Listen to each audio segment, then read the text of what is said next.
Padre Ambu, what is the situation of formation and education in the society right now?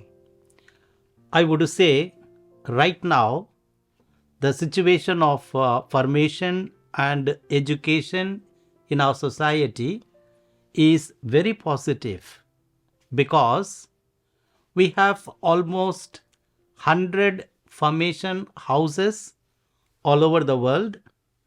About 450 conference are totally engaged in the Ministry of Formation and Education. And with regard to the number, though there has been a decline in vocations, but we are ever grateful to God, grateful to our formators, the vocation promoters for their hard work in promoting vocations to our society. So I would say we are quite satisfied and happy with the way we are doing our vocation promotion, formation program, as well as education ministry in our society. But at the same time, we can always improve.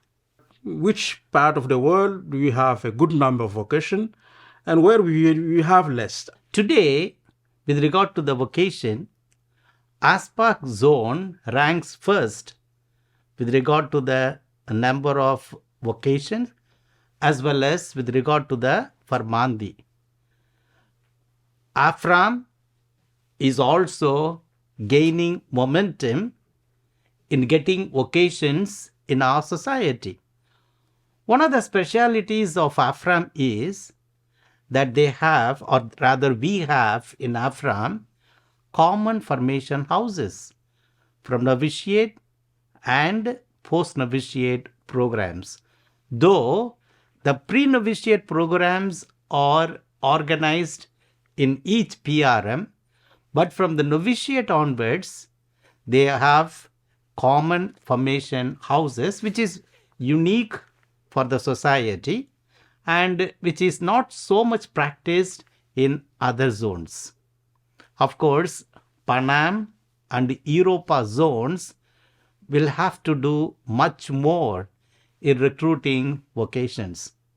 Recently, last week, I was in Germany and Portugal visiting our formation houses. Unfortunately, in Germany, we do not have any local vocations. But in Portugal, as of now, we have one postulant who has just joined us from Portugal. In Hungary, we have few Farmandi from other zones. In Poland, we have 2 novices as well as a few undergoing post-novitiate formation program in Poland and from Poland. And that is the situation of Farmandi in different zones. Of course, Panam also is lacking behind with regard to vocations. Probably we have to work more. So far we are talking in terms of quantity. And what is about the quality? Oh, yes, you are right. We always focus on the quality rather than the quantity. We can never compromise quantity with quality. I mean to say, quality precedes quantity. And that is very important. And that is why we insist on the formation of formators. We need to have qualified formators in order to bring out qualified Farmandi and qualified conference with dedication and commitment. And that is what we are trying to do in all the zones. And that is also one of the purposes of the Ratio Formationis Generalis, which we have just developed for our society. In fact, that was the recommendation of the last General Chapter. And you have just finished the work with your group, no? You have produced the document, yes. no? I think it's in view of the quality, to Yes. improve the quality, right? I mean, the document is already almost finished, no? Almost ready, almost ready. So with that document, we can be sure that now the quality of formation SVD will improve. Definitely, that is what we perceive. Not only the improvement of the quality of the Farmandi, but we also would like to have certain amount of consistency in all our formation houses. For example, what are the type of formation our Farmandi undergo in AFRAM should be similar to the formation program that our Farmandi undergo in ASPAC or in Europe. In that way, we would like to bring about a kind of a balance in the formation program in all the formation houses. Why? Because there is an increasing number of Farmandi moving from one zone to the other zone for various programs like OTP, CTP, EIP, pastoral exposure. Such programs we have in our society, and large number of our Farmandi do undertake these formation programs, and therefore we need to have certain amount of consistency in our formation programs all over the world. In fact, I think that's a good thing in formation in SVD, where at the stage of formation already, the conference, they live in an interculturality atmosphere, and they can learn other languages. So that makes even easier the mission. Once they finish the stage of formation, once they're in mission already, they're in the move. No, that's a good thing for formation in the SVD, right? Yeah, sure.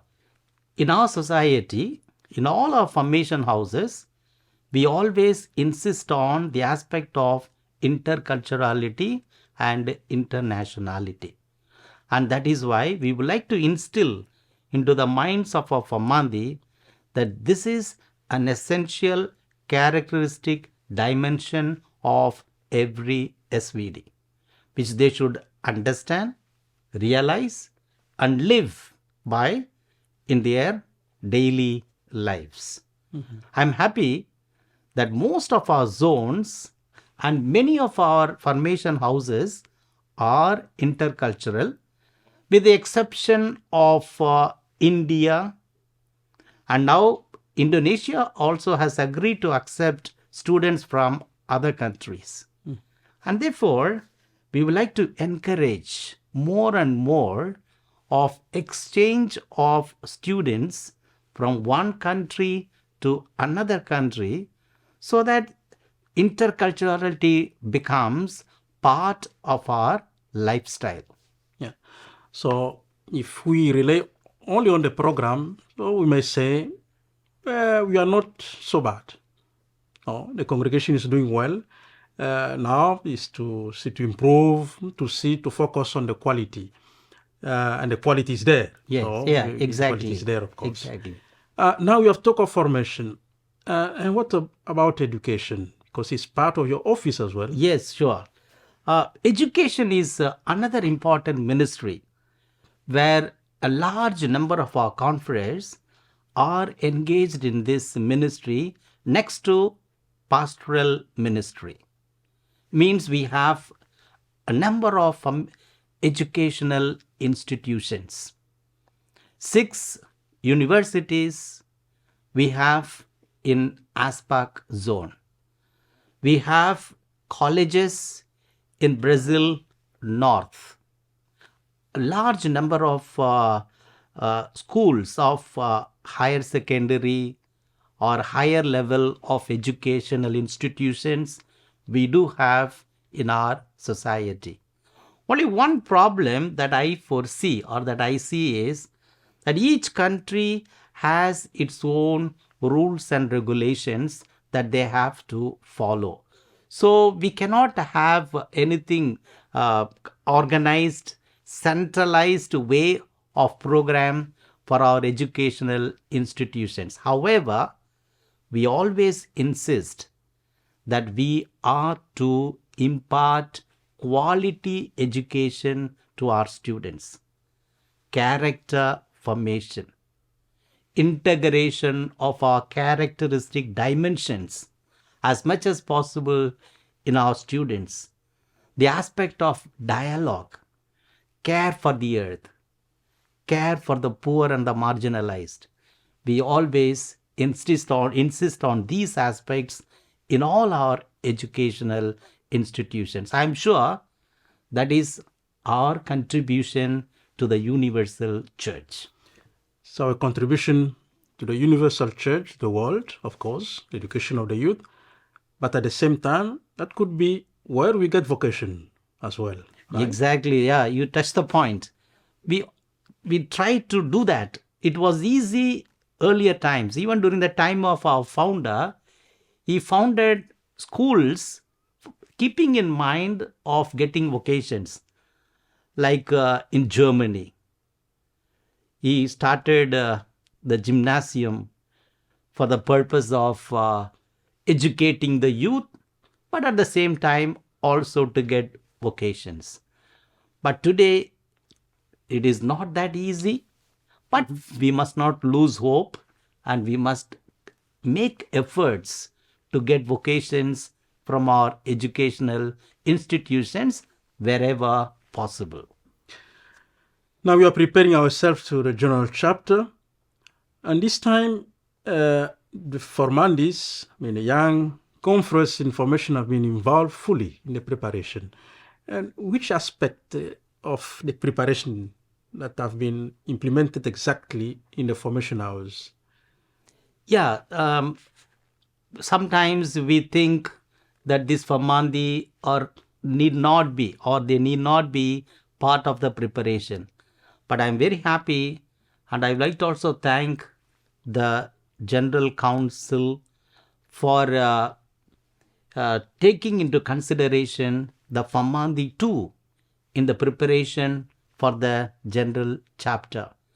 They were asked to discuss certain specific questions pertaining to formation and how they need to let their light shine before others, and how a formandi could become faithful in their vocation, faithful in their life, and also creative in their ministries. And we are happy that number of our formandi, a number of our formation houses have sent us the report, which is very good and thought-provoking. And that our formandi are also part of the preparation for the General Chapter. Yeah.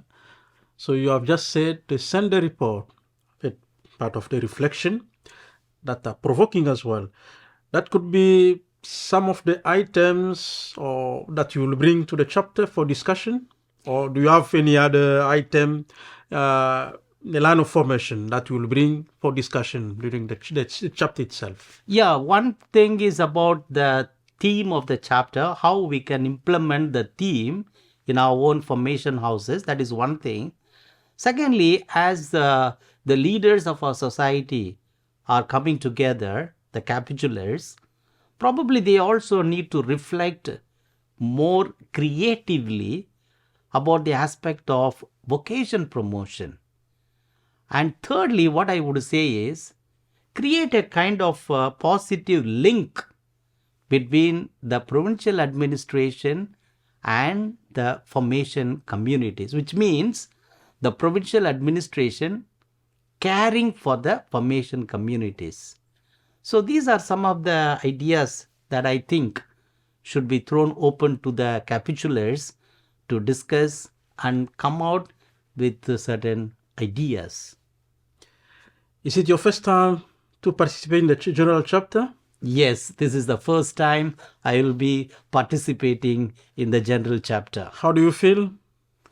Happy to be part of the larger family, the worldwide family of the Society of the Divine Word, where I am happy to meet a number of conferees from all over the world. And how are you preparing yourself to the chapter? Well, as one of the officials of the Generalate, I have always been part of the preparation in all the caucus in the past that we have had. We discussed a lot about the chapter, the preparations and all that. I too was actively involved in that preparation for the chapter, and I am happy about it. And spiritually? Of course, spiritually, we pray for the success of the chapter, and we pray I especially pray for our formation communities, that the communities may remain faithful and be creative in their ministries, and thereby they are able to live truly the theme of the forthcoming General Chapter. So thank you very much, Father Ambu, for your sharing, for your insight.